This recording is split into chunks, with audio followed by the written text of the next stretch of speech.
author of 10 books over the past 20 years, including the DevOps bestsellers, the DevOps Handbook, and Beyond the Phoenix Project. He's been an operations junkie for over 35 years. Welcome, the DevOps legend, John Willis. Hey.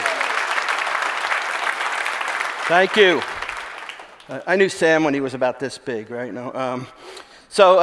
Bots, if you like those 12 characters, which are horrible characters, but if you want to get a hold of me, that's my GitHub project, my Gmail, my Twitter. The divine and felonious nature of cybersecurity, or otherwise just introduction to DevSecOps. Just really quickly, because I got a lot to talk about here. This is actually the last 10 years. I actually spent 15 years writing mainframe assembler, IBM mainframe assembler coding. I did a bunch of utility stuff. But 10 years ago, I got an opportunity to join Ubuntu for the first private cloud called Ubuntu Enterprise Cloud with Simon Wardley. I then got the opportunity to work with Adam Jacob Sheff, ninth person in there.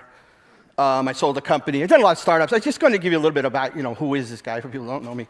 I built a multi-cloud management project thingish. Got acquired by Dell. I've done like 10 startups in my life. They asked me what my title said. I said, Director of DevOps. And I thought for sure they'd get the joke, and they didn't. And then about 3.5 years ago, I did something really crazy. I tried to implement an SDN solution for Docker and got in all sorts of trouble. And just left Docker about 6 months ago. I was there for 2.5 years. Now at a company called SJ Technologies. Quickly on the right-hand side, I was the only American at the original DevOps days. Considered one of the progenitors of DevOps, the DevOps Handbook, DevOps Enterprise Summit. And this presentation, along with my last 7 years of presentations, are in a project called My Presentation. So again, those 12 characters. And if you want to tell me I'm full of crap, those 12 characters. DevOps Handbook talked about, I did want to do a really shameless plug for this one here. Just finished this end of last year. It's an audio-only book. Me and Gene Kim, who wrote the Phoenix Project, one Ansible credit, y'all. Just one simple. It's not for everybody. It's very dense, but it's probably one of the top 3 projects I've ever done in my life. It was amazing. Audio only. There is no really physical copy. So I'm going to talk about the divine at the end. So let's begin with the felonious nature of cybersecurity. In fact, Shlomi and Sam and Melody, I was watching those things. Oh, good, I can point that out. So they really set the stage kind of nicely for me.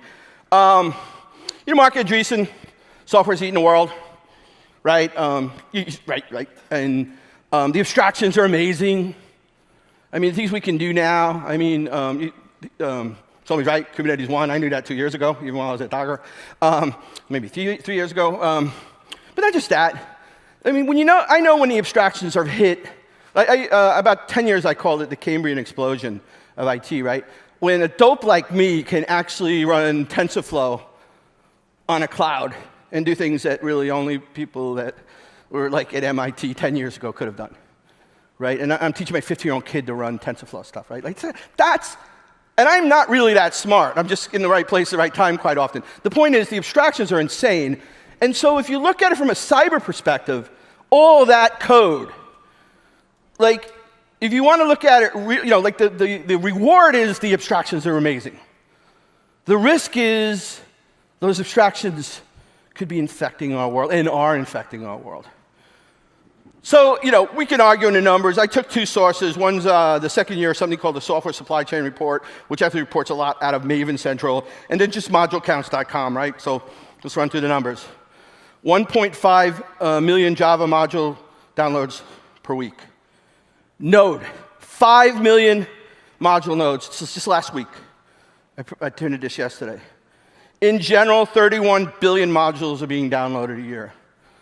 From the Maven Central, which is mostly Java, from an enterprise perspective, most companies are downloading about 230,000 modules per year.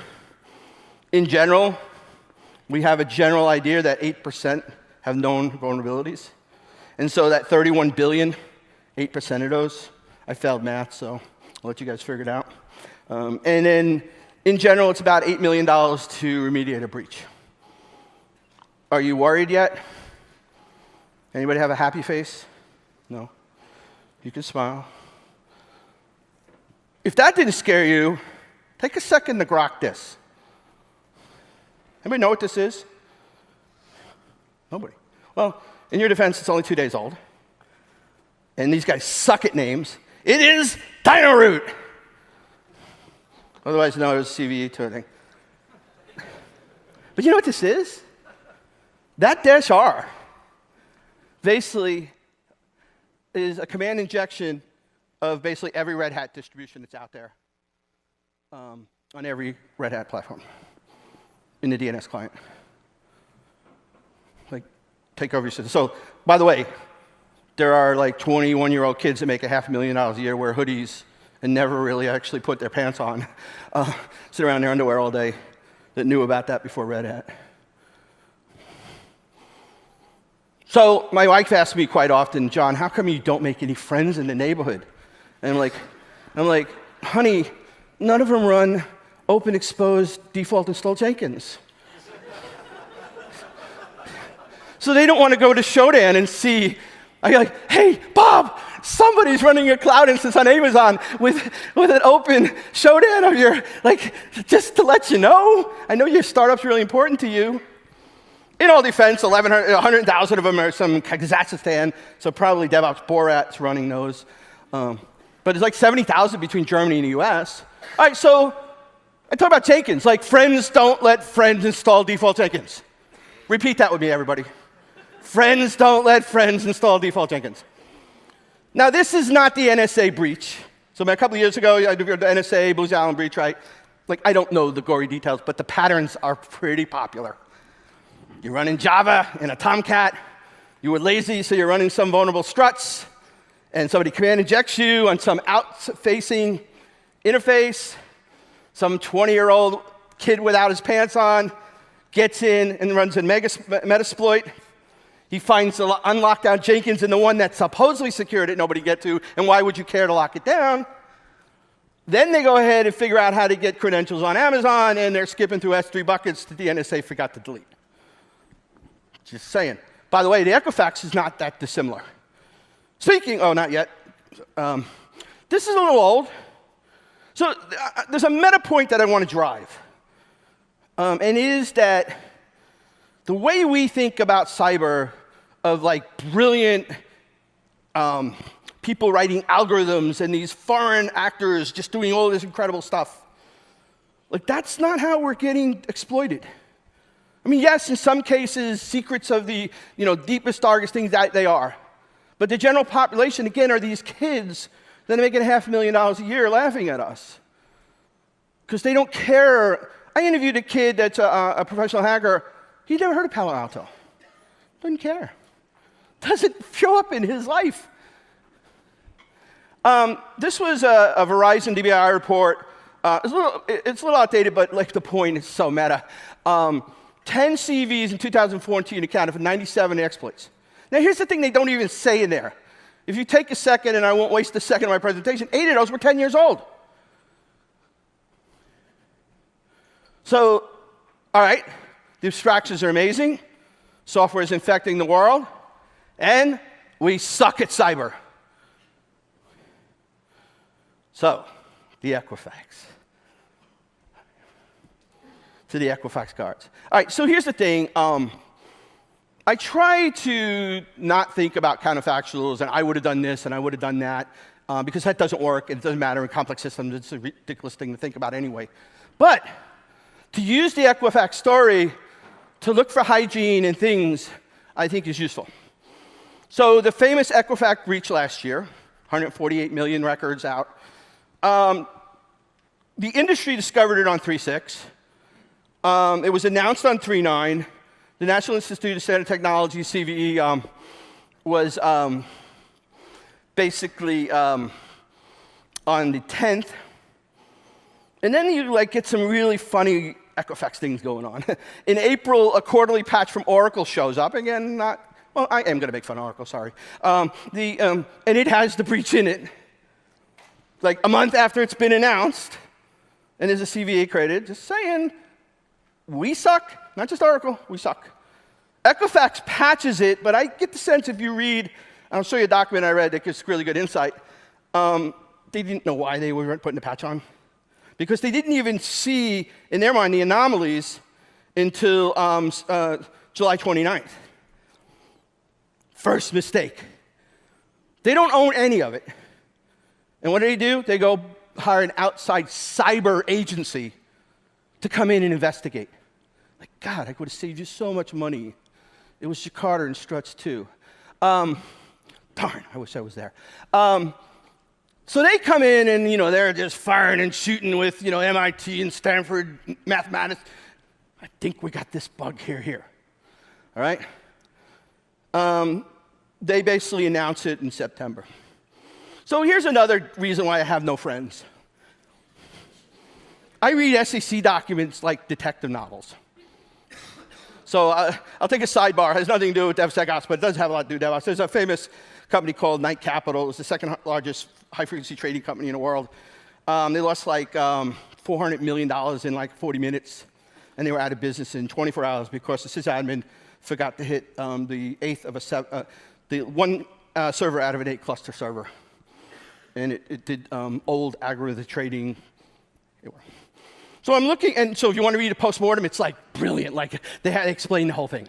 So I'm looking for the Equifax, and I stumbled on, which is the complaint against the CIO, who's getting charged with insider trading at Equifax. So it tells you a really interesting narrative.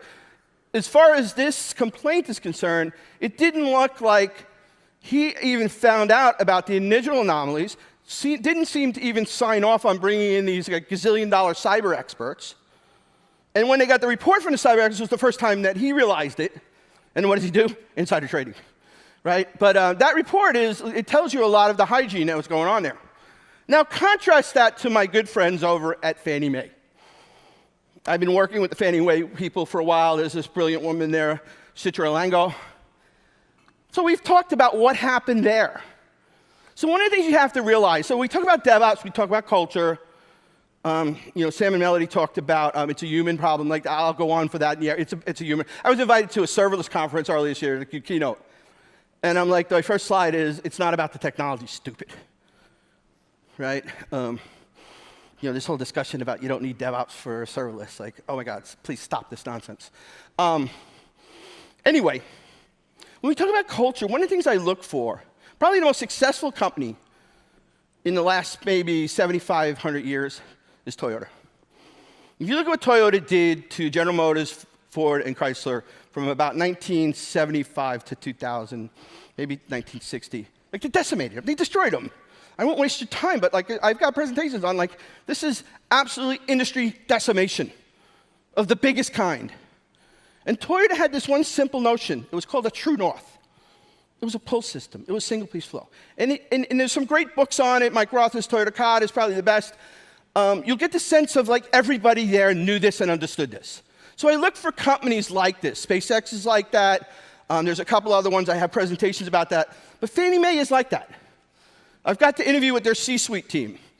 They say, when you ask them what they do, they say, we're the people who put people in houses. That's what we do. And when you talk to the C-level, the mid-level, they seem to all have the same messaging, and nobody's perfect. But it seems like everybody who's walking down the hall kind of gets this. So when the risk people send the email or the notification to AppSec, which I'm sure happened at Equifax, they didn't delete the message or stack it in a wait for later queue. They read it. They got the C-suite and the AppSec in a war room that night. Nobody got to go home early. And they started thinking about the true north. Like if we're really the company that's, even on our website, we say, we are the people that put people in houses. Like we would really suck if 150 million loan applications got put out on the internet. Like we would be so full of shit on our true north. So what did they do? They basically put a war room, they put a POC together. Citra Lango had this brilliant idea of just running what the hackers do in parallel. Basically a curl script that hit it was basically a command injection on an HTML tag that struts to Jakarta. And she just hit every URL and found the ones that broke through and remediated the parsing routine. And they had full remediation in 2 days. So it's about the people.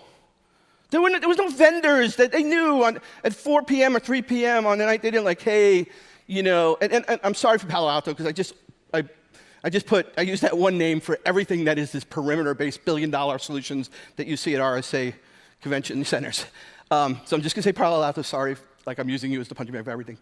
But like they didn't call them and say, hey, we got a problem, get over here. What DevOps is about, and ultimately DevSecOps, is you have to own this thing. Who are you? What is this thing that just came across your desk? Does that disrupt who we are, our true north? And we don't just push it off to bring in some cyber experts and some law firm that comes in and writes a fancy report. So 2017 was a bad year. We got better this year. Bullshit. Again, I have some of my best friends over at Pivotal. I mean, really, really close friends over there. But like, just want to point out, we suck. So there was another, it's not a struts too, but it's a command injection in Spring. Now we're talking big game hunting. Spring, right? So a command injection that was discovered in September of 17, CVE is created in January, and Pivotal doesn't deal with it till February. I mean, we're just like, those kids are just, those kids with no pants. I'll stop using a reference because it's so ugly, but they're just laughing at us.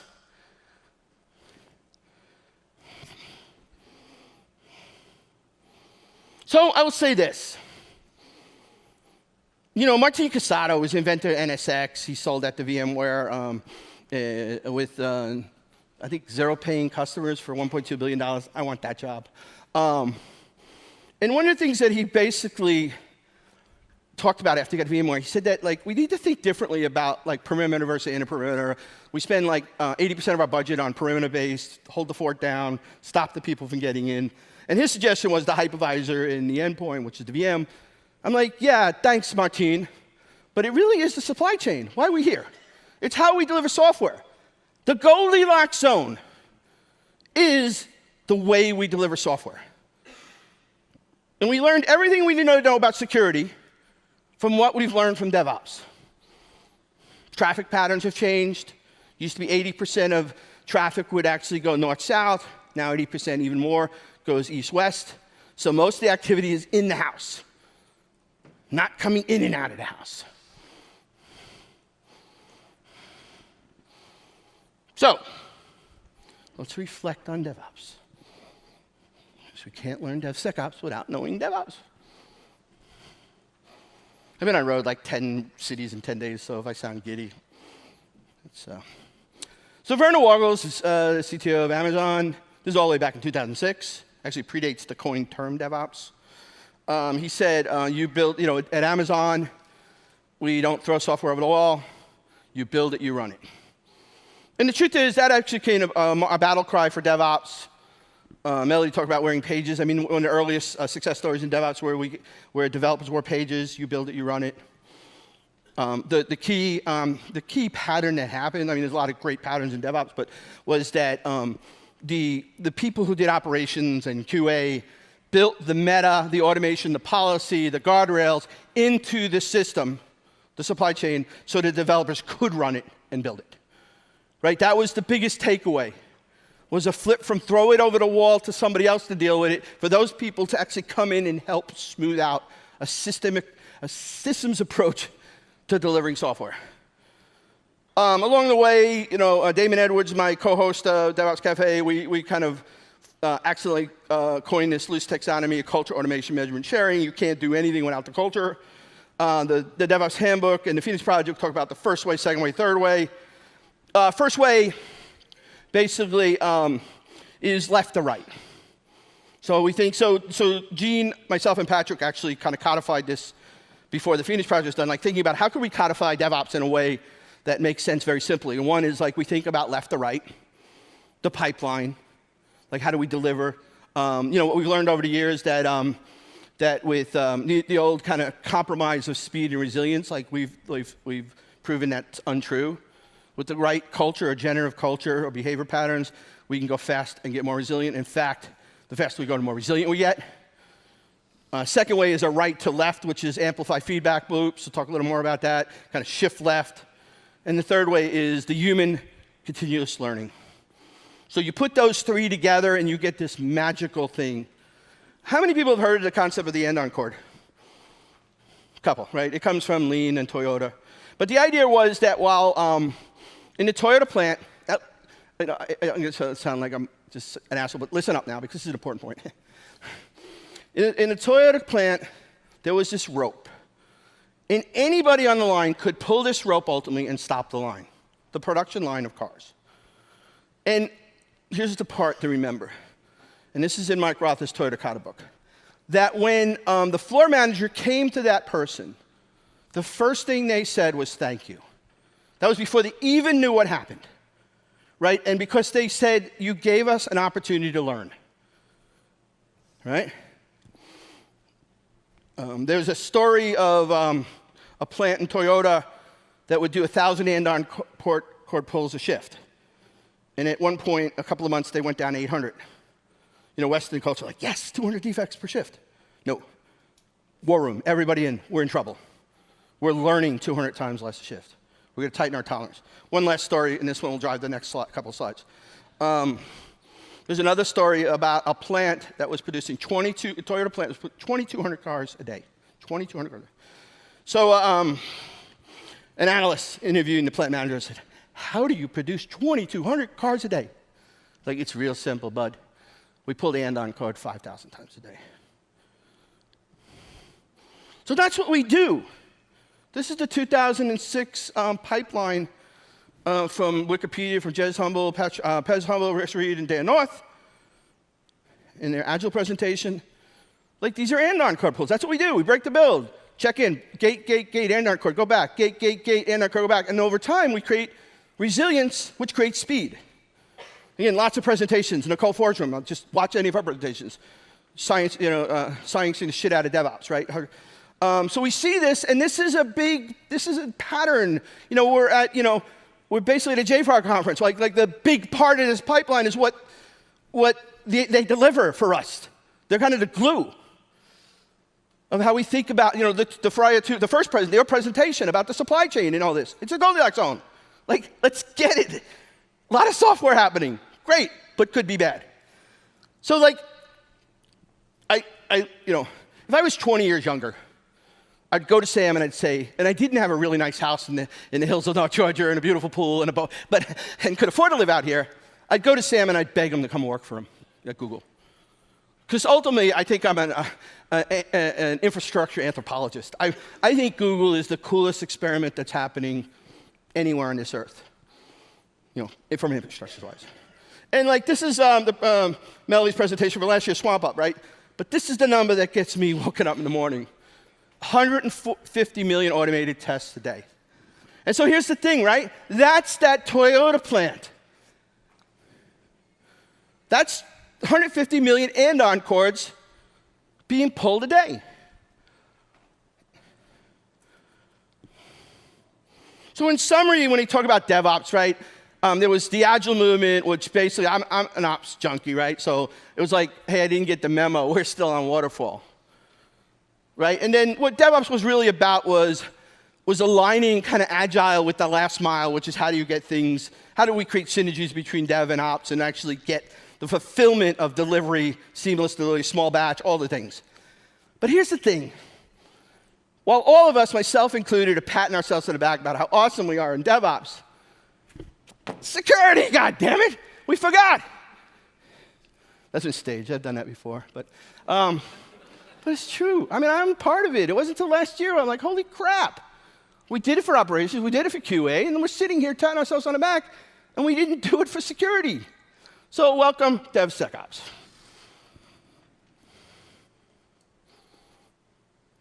Do I need to say anything? Right? We need to flip the narrative, just like we did with Ops and QA, to get our security people to help our developers create secure code. And come join the party. Give us the meta, the training, the policy, the automation, the whatever.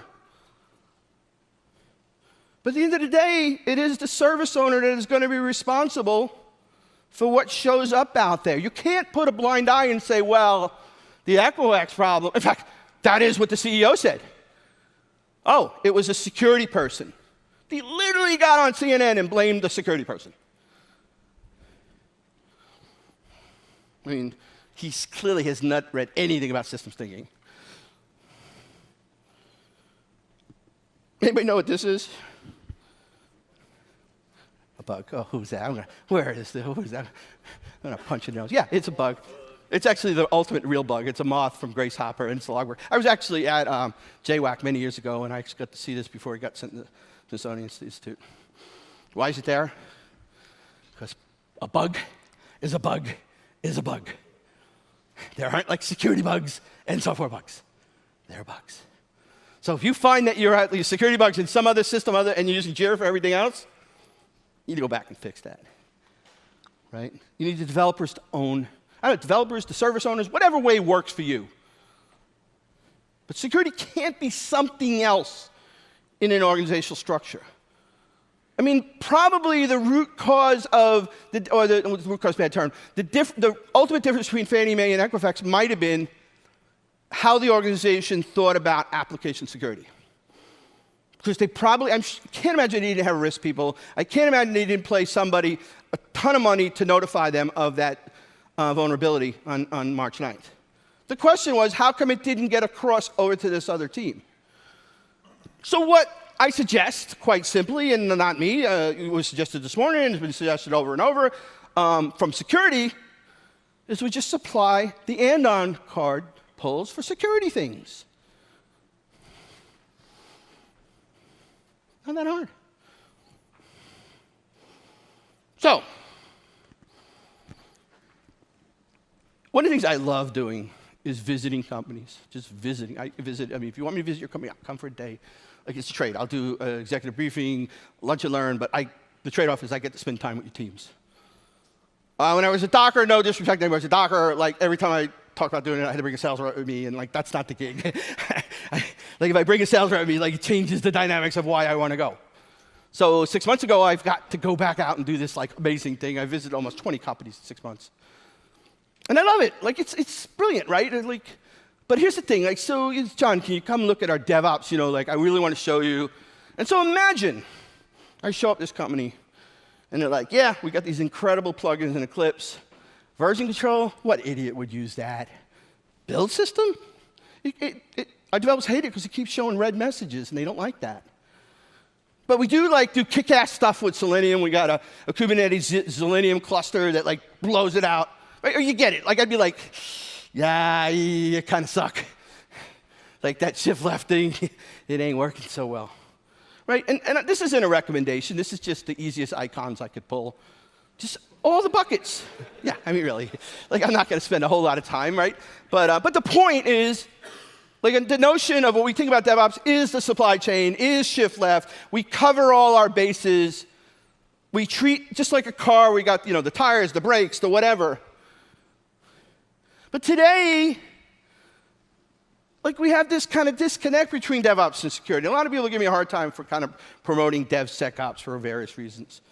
But the way I look at it is we're doing the same thing with security. You go into companies and like, yeah, we got Qualysys, we do this, we got Evan.io, we got this. I'm like, but like, that's what it needs to look like. Like, you shift left because you have every one of the buckets covered. Again, I recommend JFrog, of course. No. But I mean, like, I just put a lot of icons in there. And some of them, somebody who gets it would have security plugins in their Eclipse or IntelliJ. In fact, they do lunch and learns. They train. One of the things you don't want to do is tell your developers, just go out to the OWASP site, learn it for yourself. We want to talk about the worst web developers on the planet, the current day web developers on the planet, is the OWASP guys. It's a terrible site. No disrespect to people who work there or built it, but it's a terrible site. And telling developers to just go there and deal with it. So what Fannie Mae does is they wrote their own wiki. They explain the OWASP stuff in developer terms. In fact, one of the brilliant things about Fannie Mae is the woman who runs AppSec there was a Java developer for 10 years. And she's like, hey, you want this promotion in AppSec? Yeah, sure, what the heck. Then she gets in there and like, oh, shit. Like, we don't treat security like developers. I'll fix that. They have like the top 10 bug examples, and every time they find a new vulnerability, they have their own GitHub project with all the sample code for developers. They do scans against their version control, their Git, looking for vulnerabilities. Of course, like, I think you should probably be criminally liable if you don't scan libraries somewhere in the build process. And then the things to the right, behavior-driven development. I'll talk about more of this. Probably somebody from Twistlock, don't take any offense to this. I love and hate Twistlock. I hate them because, God damn it, I wish I would have had that idea. But I think what's great about them is, like people run around and they're like, don't run Docker containers, they'll be so dangerous. Like, have you ever, and why do they say that? Because you can pull an image off the internet and just put it in production. Like, yeah, okay. Have you ever used Chef? They're just building infrastructure. Like, you don't do that. But unfortunately, it's easy for me to say that because I've been working viciously in containers for quite a few years. And I know that you build hygiene into how you build them, you construct them, and you don't just pull things off the internet and run them. But unfortunately, in this fast-paced, moving place where large enterprises don't have the skills and the stuff to keep up with the insanity, let me say that again, the insanity of how fast technology is moving right now in our space. They don't know any better. But so Twistlock does, stares you in the face, says, even if you read the book, oh wow, they got a policy for that. I had never thought about that. Like, so they're just by reading the Twistlock, and there's some competitors, there's some open source solutions, but just by reading the things that they do for running secure containers, you're like, oh, that could be dangerous. So you got to give them a good shout out for that. So the Goldilocks zone, you throw security in at story time. Again, like as early as possible. If you're having story building and bring in the people, the teams, threat modeling, architectural reviews very early on. I talked about Fannie Mae, IDE plugins. Fast builds, break the builds, SaaS, DaaS. Here's another thing, right? In the cloud world, some of the most dangerous stuff now are Stack Exchange cut and paste configuration definitions. Oh, that works, good. Let me put this here. What does that stuff do? I don't know, but it works. I mean, right today, some of the most dangerous vulnerabilities that we don't even know about yet are in YAML files. I mean, if you think that -R scared the shit out of you, take a look at a stateful operations model in Kubernetes, Helm YAML configuration. I can't even imagine. And again, I'm a big fan. I'm helping people build next generation platforms on this stuff. But I can't imagine what those kids with I lied one more time. Those kids with no pants on, the joy and glee they're going to have when they start dissecting some of the configuration definitions that are building modern Kubernetes platforms.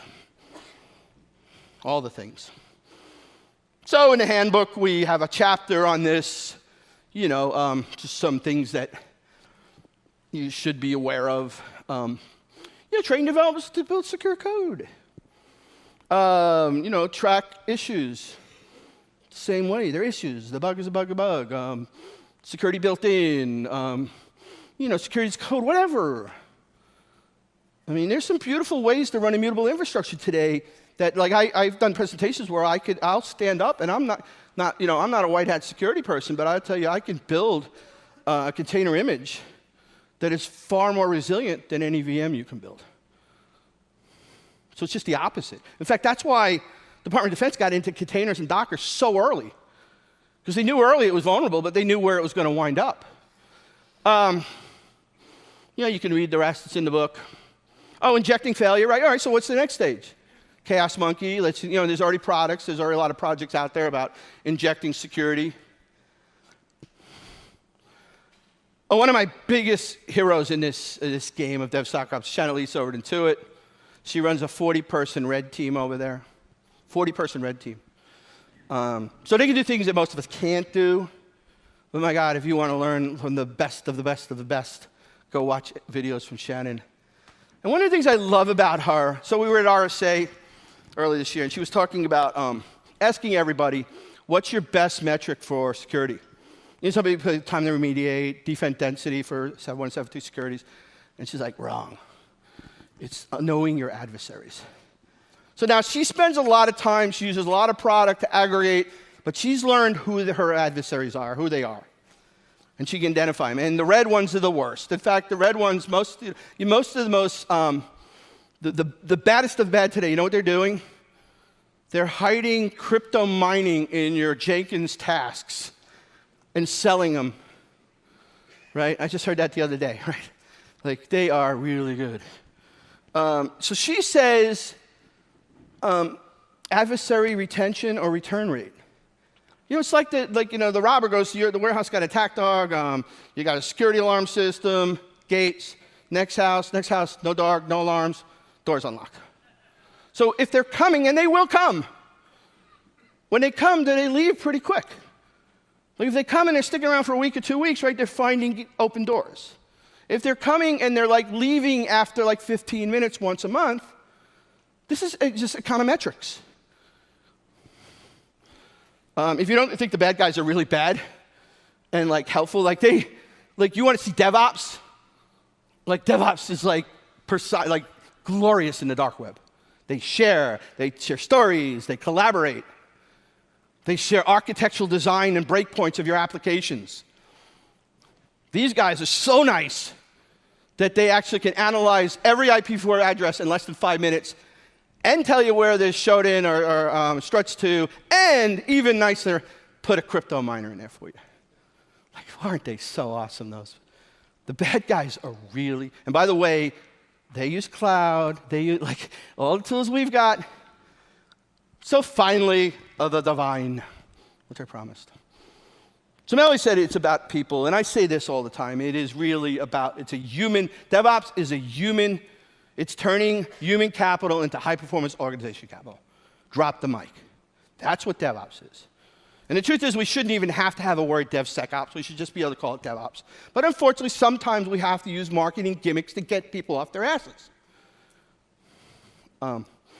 So if I tell you it's all about humans and it's all about culture, there's this writer called Bill Bryson. He's a travel writer, but he's very funny, he's informative. He wrote a famous book, Walk in the Woods. But he wrote something called The Short History of Nearly Everything, which is basically a travel writer's guide version of Stephen Hawking's A Brief History of Time, right? He just covers everything, but it's like brilliant. But it's my second favorite quote in any book I've ever read. First being the Confederacy had done this, but Swift. But so here's the setup. I'm just almost done. So he talks about at the time that Newton is finishing Principia, right, and pretty much defining humankind in a way that like nobody had really codified. Significant event. There are two sailors somewhere in the Indies shooting the last two dodo birds on the planet for fun. And dodo bird's like, no, shoot me. No, shoot me. And he says, you would be hard-pressed, I would submit, to find a better pairing of occurrences to illustrate the divine and felonious nature of the human being. And so I was at the closing keynote at a Chicago Cyber Conference last year. And they had this kid who was a hacker, professional young kid hacker, hid in a room, face blurred, voice blurred, hoodie. And he told the story of like the last 5 companies he hacked. He goes out dark web, finds a contract. He figures, goes visit your headquarters, hangs around the coffee shop, sees how you're dressed. And then literally started like laughing at us by saying, you know what? 4 to 5 that I got into, the last 4 or 5 banks I got into, somebody held the door open for me. Right? Like, he didn't have to do anything. And then I went upstairs. I found an open floor with an empty cube, put a Raspberry Pi in, broke out my toolkit, had you, proxied out. You're dead. And the thing I think he didn't get, like being a 24-year-old kid with hoodie, is that for a lot of us, when we work in a company for 10 years, like, you know, we know we're not supposed to hold the door open, but like Bob down the corner, I don't really know, I let the door slam, and he comes in and just starts cussing me out. And then over time, there's a woman called Diane Vaughn who did the postmortem on the the Challenger disaster, and she calls this the normalization of deviance. We just get submitted down, right? Like, this kid didn't know that. So like, all day long, I could just think of the Bryson quote, and I changed my presentation.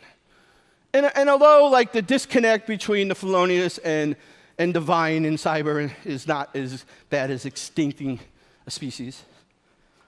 But so imagine this.